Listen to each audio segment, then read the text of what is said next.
Дәл қазір қайда жүрсек те телефонға телмірген жұртты көретін болдық. Балалар далада доп ойнаудан қалып, олар түгіл үлкендердің өзі сол бір кішкентай құдіреті күшті қалта телефонның шырмауына байланып қалғандай. Рас айтасың, мойындаймыз.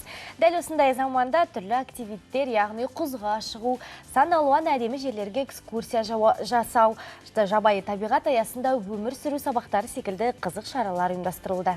Сондай шаралардың бірі біздің елімізде де ұйымдастырылып отыр. Алыс жақын шетелден келген скауттармен қосқанда биылғы жылы 400-ге тарта адам қатысқан қызықты шара туралы сізде біле отырыңыз, көрермен. Ашық аспан астында садақ ату, скалодромға өрмелеу, өзеннің бір басынан екінші басына өту, шатыр құрып, сонда ұйықтау, дала заңдарын үйрену.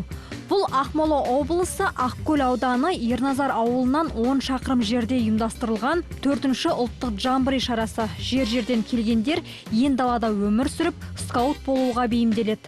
Джамбори мен скаутты түсінбесеңіз, айта кетейік. Негізі джамбори ол Австралияның Австралияда тұрған бедуин дейді, бедуиндердің сондай слеті болған, өздері тайпа болып жиналып, өзара қарым-қатынас, сауда жасаған, соның барлығын джамбори деп атаған.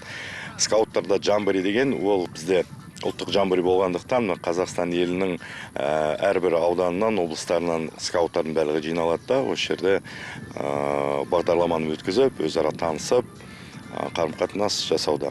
Мұнда скауттар тек Қазақстаннан ғана емес, әлемнің түпкір-түпкірінен келген.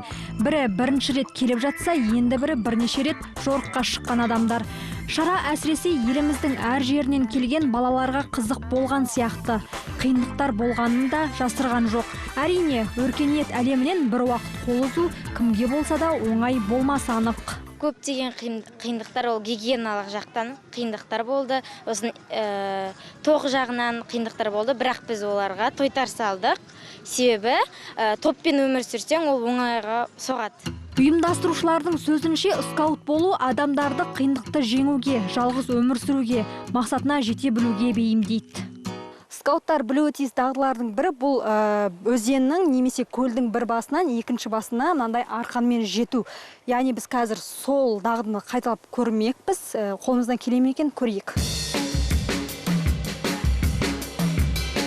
Біз қазір жолдың дәл ортасына келіп тұрып қалдық. Енді бізге ары қаратай жету үшін біраз күш қажет болады.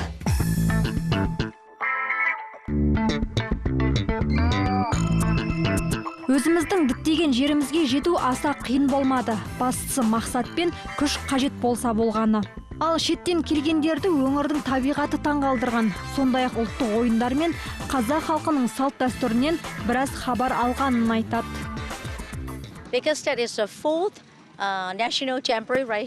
Қазақстанға алғаш рет келіп тұрмын.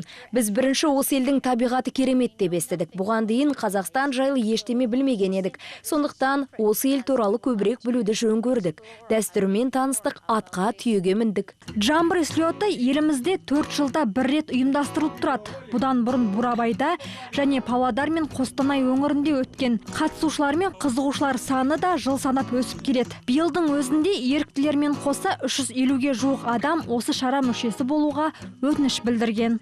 Маржан Нүсіпбек, Айтуған Бағланов, арнайы Қайырлы таң үшін.